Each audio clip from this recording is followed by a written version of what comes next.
Student मैं रेणुका और हम क्लास 10 साइंस की एनसीईआरटी बुक की सीरीज कर रहे हैं। इस सीरीज में हम फिजिक्स का second chapter the human I and the colourful world discuss कर रहे हैं। लास्ट वीडियो में हमने देखा था हमारी आइज़ की स्ट्रक्चर और इसका फंक्शन। आज हम डिस्कस करेंगे विजन के डिफेक्ट्स और उनका करेक्शन। पर एक बार हम क्विक रिकॉल ले लेते हैं कि हमारी आइज़ कैसे वर्क करती है, सो आज का चैप्टर हमें अच्छे से समझ आए। तो हम कहते हैं हमारी आइज़ का जो आउटर मोस्ट पार्ट होता है वो कॉर्निया होता है। ये बाहर की ओर उभरी हुई होती है, बल्जिंग आउटवर्ड होता है, थिन मेम्ब्रेन से बनी होती है और ट्रांसपेरेंट होती है। कॉर्निया के जस्ट पीछे आइरिस होता है, ये कलरफुल डायफ्राम होता है। तो जो लोगों की आइज़ का अलग अलग कलर होता है ना, किसी की ब्राउन किसी की ब्लू, वो आइरिस के कारण ही होती है, इसके कारण। और आइरिस के बिल्कुल बीच में यहाँ प्यूपिल होता है, ये एक ब्लैक होल होता है। इसका कलर ब्लैक इसलिए होता है क्योंकि इससे कोई लाइट रिफ्लेक्ट नहीं होती, एक छेद है ना, तो इसलिए इसका कलर ब्लैक होता है। और प्यूपिल के जस्ट पीछे आपका आई लेंस होता है। आई लेंस हमारा कॉन्वेक्स लेंस होता है यहाँ पर, और ये सस्पेंसरी लिगामेंट की हेल्प से हमेशा इसी पोजीशन में रहता है। एक नॉर्मल आई की बात कर रहे हैं तो आप देखोगे सस्पेंसरी लिगामेंट यहाँ पर एक तरफ से जो सिलियरी मसल से अटैच होता है और दूसरी तरफ से हमारा आई लेंस से यहाँ पर अटैच होता है। और आई लेंस हमारा कॉन्वेक्स लेंस होता है। तो कुल मिलाकर हम कन्वर्जिंग लेंस की बात करेंगे। और आई लेंस के जस्ट पीछे हमारी रेटिना होती है जो कि स्क्रीन का काम करती है, यहाँ पर इमेज बनती है। तो हम देखेंगे जब भी कोई ऑब्जेक्ट आपकी आइज़ के आगे होता है, दूर या पास कहीं भी, तो ऑब्जेक्ट से आने वाली रेज पहले कॉर्निया से रिफ्रैक्ट होती है। बिकॉज कॉर्निया ट्रांसपेरेंट है तो most of the light rays cornea से रिफ्रैक्ट हो जाती है, फिर प्यूपिल से होती है, आई लेंस से रिफ्रैक्ट होती है। फाइनल इमेज आपको रेटिना पर मिलती है जो कि रियल और इन्वर्टेड होती है। इट मीन्स उल्टी इमेज मिलती है रेटिना पर। और जैसे ही रेटिना पर इमेज बनती है वैसे ही रेटिना एक्टिवेट हो जाती है और ऑप्टिक नर्व के थ्रू ब्रेन को मैसेज सेंड कर देते हैं, इलेक्ट्रिक सिग्नल। और ब्रेन यहाँ पर जैसा आपका ऑब्जेक्ट है वैसे इंटरप्रेट कर लेता है ऑब्जेक्ट को। तो कुल मिला के आप यहाँ पर देखोगे ऑब्जेक्ट की डिस्टेंस आप कितनी भी कम करो ज़्यादा करो, एक नॉर्मल आई की हम बात कर रहे हैं, तो उस केस में इमेज की डिस्टेंस हमेशा उतनी ही रहती है और इमेज हमेशा आपको एक नॉर्मल आई में हमेशा रेटिना पर ही मिलेगी। तो हम अपनी आई का यूज या तो पास की चीज़ों को देखने के लिए करते हैं या दूर की चीज़ों को देखने के लिए। जब हम दूर की चीज़ें देखते हैं तो हम कहते हैं हमारी आंखें इन्फिनिटी तक देख सकती है, तो हमारा जो फार पॉइंट है वो इन्फिनिटी होता है। तो दूर की चीज़ों को देखने के लिए हमारी सिलियरी मसल्स होती है, ये रिलैक्स हो जाती है और लेंस जिससे पतला हो जाता है। रिलैक्स हो गए तो लेंस क्या हो गया, स्ट्रेच हो गया, पतला हो गया, और उस केस में फोकल लेंथ इंक्रीज होगी। अगर फोकल लेंथ इंक्रीज होगी तो लेंस की कन्वर्जिंग पावर कम होगी और यहाँ पर आपको इमेज रेटिना पर मिल जाएगी। क्योंकि लेंस की पावर और फोकल लेंथ का यहाँ पर रिलेशन होता है, P is equal to lens की पावर इज इक्वल टू 1/स्मॉल एफ। स्मॉल एफ हमारा फोकल लेंथ को शो करता है। तो अगर एफ इंक्रीज होगा तो उस केस में पी क्या हो जाएगा, डिक्रीज हो जाएगा, क्योंकि इन्वर्सली प्रोपोर्शनल है फोकल लेंथ के। जब हम पास की चीज़ों को देखेंगे तो हमारा जो नियर पॉइंट होता है वो 25 सेंटीमीटर होता है एक नॉर्मल आई के लिए। तो इट मीन्स अगर आप कोई भी चीज़ जैसे बुक रीडिंग कर रहे हो या सुई में धागा पिरो रहे हो तो इसमें आपका ऑब्जेक्ट 25 सेंटीमीटर पर होना चाहिए। वहाँ तक आपकी आई बिना किसी स्ट्रेन के उस ऑब्जेक्ट को देख सकती है। तो हम कहेंगे हमारा जो नियर पॉइंट है एक नॉर्मल आई के लिए 25 सेंटीमीटर होता है। और जब हम पास की चीज़ों को देखते हैं तो उस केस में सिलियरी मसल सिकुड़ जाती है, कॉन्ट्रैक्ट हो जाती है। अगर ये सिकुड़ गई तो ऑब्वियसली लेंस क्या हो जाएगा, मोटा हो जाएगा। जैसे ही लेंस में मोटा होगा वैसे ही फोकल लेंथ यहाँ पर डिक्रीज हो जाएगी। फोकल लेंथ अगर यहाँ पर डिक्रीज होगी तो उस केस में फोकल लेंथ की डिक्रीज होती लेंस की कन्वर्जिंग पावर इंक्रीज हो जाएगी। और लेंस की पावर इंक्रीज होने से हमारा जो कुल मिला के इमेज है अभी भी रेटिना पर ही बनेगी। तो कुल मिला के आप कह दो ऑब्जेक्ट कितनी भी दूर या पास हो, यहाँ पर इमेज ऑब्जेक्ट की डिस्टेंस बढ़ाओ घटाओ कुछ भी करो, पर जो इमेज की डिस्टेंस हमेशा सेम ही रहेगी और जो इमेज है हमेशा एक नॉर्मल आई के लिए रेटिना पर ही मिलेगी। अब हम आइज़ के यहाँ पर डिफेक्ट्स की बात करते हैं तो सबसे पहले हम देखते हैं मायोपिया क्या होता है। मायोपिया में हम दूर की चीज़ें अच्छे से नहीं देख पाते जबकि पास की चीज़ें हम अच्छे से देख पाते हैं। तो कुल मिलाकर मायोपिया में हमारी दूर की नज़र कमज़ोर होती है। और इसे हम नियर साइटेडनेस भी बोलते हैं। आप ऐसे करके याद कर सकते हो कि मायोपिया में हम पास की चीज़ें अच्छे से देख सकते हैं तो इसको नियर साइटेडनेस भी बोलते हैं, जबकि दूर की नज़र कमज़ोर होती है, दूर की चीज़ें प्रॉपरली नहीं देख पाते।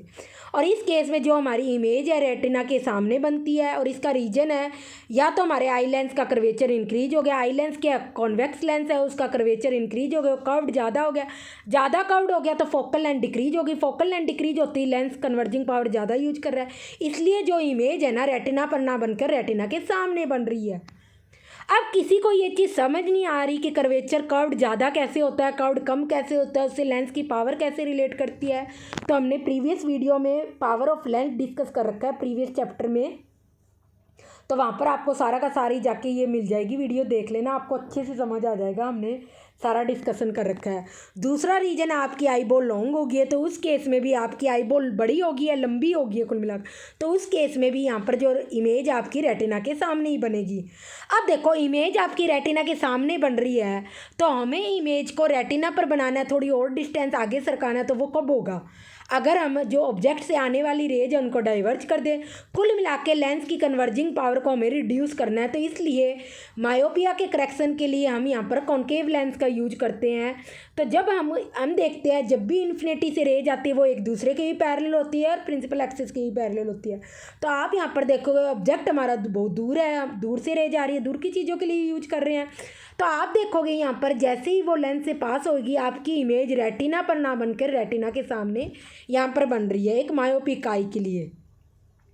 इसका रीजन है जो आपका फार पॉइंट है वो रिड्यूस हो गया है, कम डिस्टेंस पर हो गया है। इट मीन्स अगर आपका ऑब्जेक्ट इस एफ पॉइंट पर रखा हुआ है तो इस केस में जो रेज इससे आ रही है पास के ऑब्जेक्ट से अगर रेज आती है तो वो हमेशा डाइवर्ज होती है, इसलिए अगर इस पॉइंट पर आपका ऑब्जेक्ट रखा हुआ है तो इससे जो रेज आ रही है वो क्या हो रही है? डाइवर्ज हो रही है। और जैसे ही आपकी आंख में एंटर करेगी आपको इमेज कहाँ दे रही है? रेटिना पर। तो कुल मिला के आप कह सकते हो आपकी आई से यहाँ तक प्रॉपरली देख सकती है अगर यहाँ पर कोई ऑब्जेक्ट हो तो हम क्या करेंगे, जो आपका ऑब्जेक्ट बहुत दूर है वहाँ से जो रेज आ रही है पैरेलल रेज जो ये आ रही है ये पहले ही यहाँ पर कॉन्केव लेंस से पास होगी, जैसे ही पास होगी कॉन्केव लेंस इनको डाइवर्ज कर देगा और जब आप बैकवर्ड एक्सटेंड करोगे इन रेज को यहाँ पर इस पॉइंट पर आपकी वर्चुअल इमेज क्रिएट कर देगा। अब ये जो वर्चुअल इमेज इस पॉइंट पर बन रही है आपके आई लेंस के लिए यहाँ पर ऑब्जेक्ट का काम करेगी और इनसे आने वाली रेज जैसे ही आपके आई लेंस के कॉन्वेक्स लेंस से पास होगी आपको इमेज क्या बनाएगी? रेटिना पर।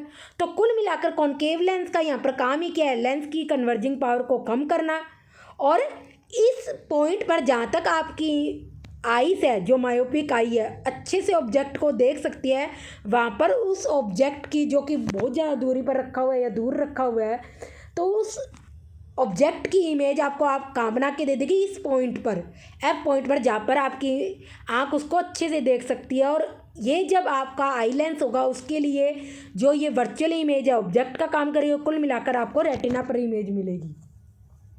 तो कॉन्केव लेंस जस्ट आपको एक वर्चुअल इमेज क्रिएट करके दे रहा है उस पॉइंट पर, फार पॉइंट, क्योंकि आपका रिड्यूस हो गया है और कुल मिलाकर लेंस की कन्वर्जिंग पावर को यहाँ पर क्या कर रहा है? रिड्यूस कर रहा है। तो यही काम है यहाँ पर कॉन्केव लेंस का। जब हम हाइपरमेट्रोपिया की बात करते हैं तो यहाँ पर पर्सन की पास की नज़र कमज़ोर हो जाती है, वो पास की चीज़ों को अच्छे से नहीं देख पाता जबकि दूर की नज़र सही होती है। तो इसलिए आप ऐसे कनेक्ट कर सकते हो, ये फार साइटेडनेस है, दूर की चीज़ें तो अच्छे से देख पाते हो पर पास की चीज़ें अच्छे से नहीं देख पाते। तो इसका मतलब जो हमारा नियर पॉइंट है वो 25 सेंटीमीटर ना रह के और उसकी डिस्टेंस ज़्यादा होगी और इस केस में इमेज आपकी रेटिना के पीछे बनती है। और हाइपरमेट्रोपिया का रीज़न है कि इस केस में जो आपका लेंस है उसका कर्वेचर डिक्रीज हो गया है। अगर कर्वेचर डिक्रीज हो गया तो उस केस में जो फोकल लेंथ है वो इंक्रीज होगी, फोकल लेंथ इंक्रीज होगी तो लेंस की कन्वर्जिंग पावर कम होगी, इसलिए जो आपकी इमेज है आपकी रेटिना के पीछे बन रही है। या आपका आई बॉल छोटा हो गया तो उस केस में भी जो आपकी इमेज है वो कहाँ बनेगी? रेटिना के पीछे ही बनेगी। तो आपकी देखो इमेज कहाँ बन रही है? रेटिना के पीछे बन रही है। तो हमें क्या करना है? इमेज को थोड़ा सा क्या करना है? रेटिना पर बनाना है, डिस्टेंस को रिड्यूस करना है। तो कुल मिलाकर अगर आप यहाँ पर लेंस की कन्वर्जिंग पावर इंक्रीज कर दो तो कन्वर्जिंग पावर इंक्रीज करने के लिए ऑब्वियसली हम कॉन्वेक्स लेंस का यूज करेंगे। तो हाइपरमेट्रोपिया के केस में हम कॉन्वेक्स लेंस का यूज करेंगे करेक्शन के लिए। और इस केस में क्योंकि हम पास की चीज़ों को देखने के लिए यूज करते हैं, हम पास की चीज़ों की यहाँ पर बात कर रहे हैं। हाइपरमेट्रोपिया के केस में हमारी पास की नज़र कमज़ोर होती है, तो पास यहाँ पर ऑब्जेक्ट अगर रखा हो तो इससे आने वाली रे डाइवर्ज होगी। जैसे ही लेंस से पास होगी आपकी इमेज रेटिना के पीछे बनेगी। एक हाइपरमेट्रोपिया आई के केस में हम बात कर रहे हैं, क्योंकि आपका जो यहाँ पर पॉइंट है वो यहाँ 25 सेंटीमीटर पर ना होके इससे ज़्यादा डिस्टेंस पर हो गया। कुल मिलाकर अगर एंड एस पर आपका ऑब्जेक्ट रखा हुआ है तो उस केस में आपकी जो इमेज है वो रेटिना पर ही बनेगी। तो इसके लिए हम यहाँ पर कॉन्वेक्स लेंस का यूज करते हैं। अब जो आपकी यहाँ पर ऑब्जेक्ट रखा हुआ है इस एंड पॉइंट पर 25 सेंटीमीटर पर, इससे आने वाली रेज ये डाइवर्ज हो रही है। कॉन्वेक्स लेंस जो कि ये है, इससे पास होने के बाद आगे तो कहीं नहीं मिलेगी, पर बैकवर्ड जब आप एक्सटेंड करोगे तो देखोगे इस एंड एस पॉइंट पर एक वर्चुअल इमेज क्रिएट कर रही है ये कॉन्वेक्स लेंस जो हम करेक्शन के लिए यूज कर रहे हैं।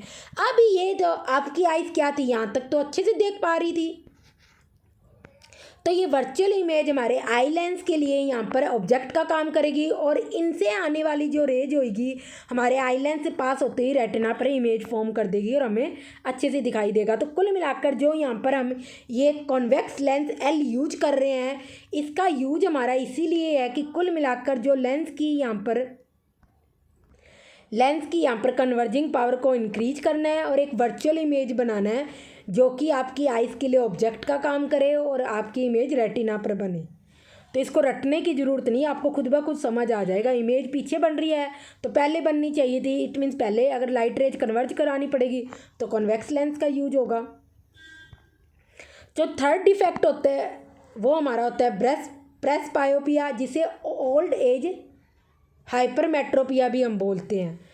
अब इसको ओल्ड एज हाइपरमेट्रोपिया इसलिए बोलते हैं, जैसे जैसे हम एज्ड होते जाते हैं, बूढ़े होते जाते हैं, तो हमारी सिलियरी मसल वीक हो जाती है, जिससे हमारा लेंस क्या हो जाता है, अपनी फ्लेक्सिबिलिटी लॉस कर देता है और पावर ऑफ अकोमोडेशन होती है जो आइज़ की वो ख़त्म हो जाती है या रिड्यूस हो जाती है, जिससे हमारी पास की नज़र कमज़ोर हो जाती है।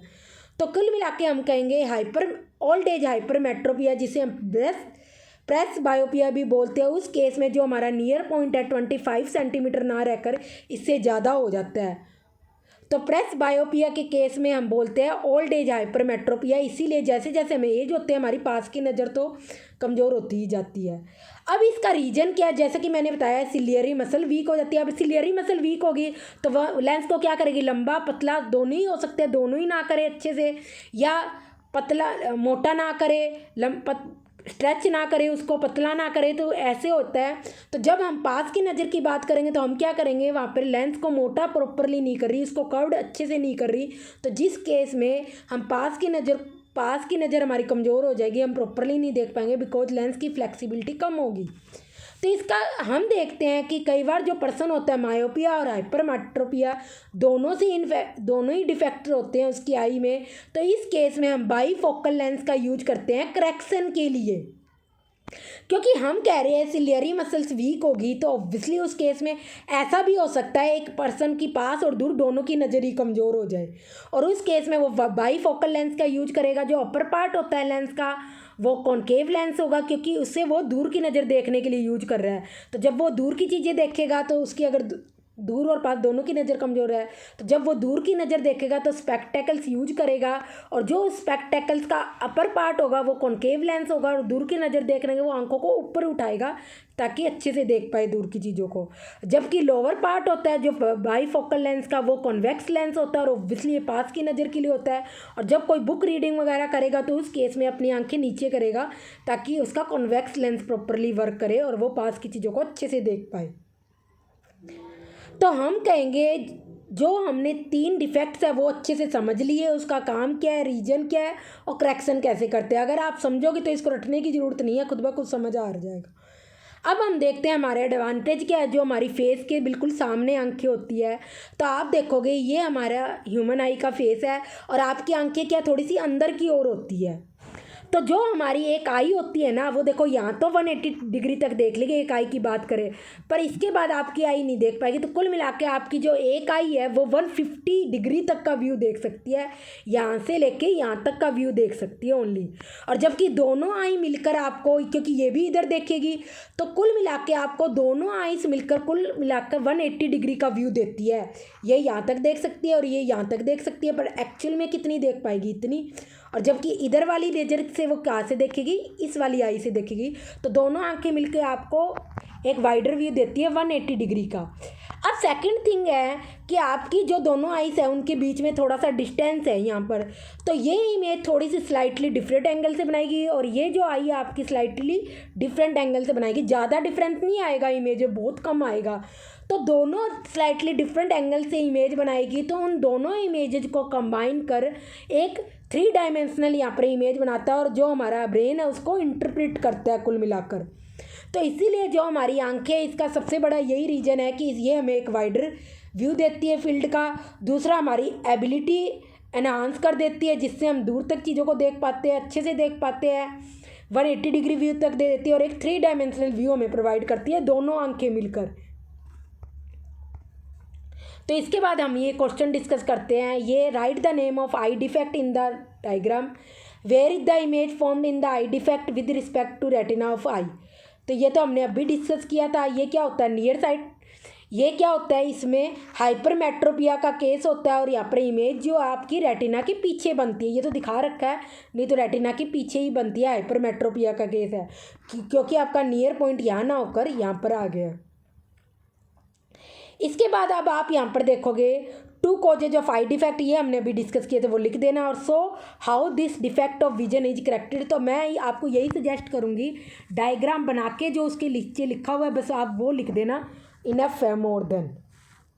नेक्स्ट आपका क्वेश्चन है यहाँ पर, ये आप क्वेश्चन आप खुद सोल्व करोगे। नेक्स्ट हम देखते हैं, the vision defect which arises Drew gradual weakening of ciliary muscle and diminishing flexibility of eye lens. Obviously हमने अभी पढ़ा था प्रेस बायोपिया होगा, क्योंकि सिलियरी मसल वीक हो जाती है तो वो इतना ना तो लेंस को स्ट्रेच कर पाती, स्ट्रेच करे ना करे, कुल मिला के लेंस को क्या करती है, मोटा नहीं कर पाती, और जिस कारण पास की नज़र तो हमेशा कमज़ोर होती है, हो सकता है दूर की भी हो जाए। नेक्स्ट यहाँ पर क्वेश्चन है, name the type of lens required by the person for correction of their defect of vision called presbyopia. तो अभी हमने यहाँ पर डिस्कस किया था, हम बाईफोकल लेंस का यूज करते हैं।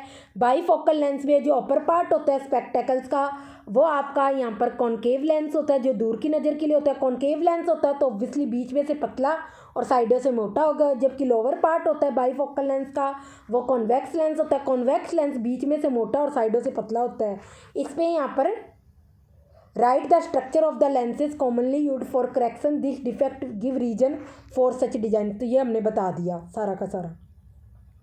Define the term of power of accommodation of human eye, ये हमने प्रीवियस चैप्टर में डिस्कस कर रखा है। कुल मिलाकर ये है कि सिलियरी मसल्स की हेल्प से लेंस क्या होता है, लंबा और मोटा हो जाता है, तो इसी को हम क्या कहते हैं, power of accommodation of human eye बोलते हैं। What happens to the image distance in the eye when increase the distance of object from the eye. तो एक नॉर्मल आई के लिए आपकी इमेज की डिस्टेंस बढ़ाओ या घटाओ, जैसा कि मैंने बोला, इमेज हमेशा रेटिना पर ही बनेगी। नॉर्मल आई की बात कर रहे हैं। और किसके कारण होता है, explain the role of the part of the human eye responsible for it. Obviously ciliary muscle सारा काम करती है, लेंस को स्ट्रेच करती है, कभी पतला करती है, कभी मोटा करती है। तो कितनी अजीब बात है, भगवान ने हमें कितनी अजीब चीज़ दे रखी है कि अपनी हमारी जो आंखों का जो लेंस है वो खुद ब खुद मोटा पतला हो जाता है, जिससे हम दूर और पास की नज़र अच्छे से चीज़ों को ऑब्जर्व कर पाते हैं। ये हमारा आज का लास्ट क्वेश्चन है। अब नेक्स्ट वीडियो में हम डिस्कस करेंगे ग्लास प्रिज्म के बारे में।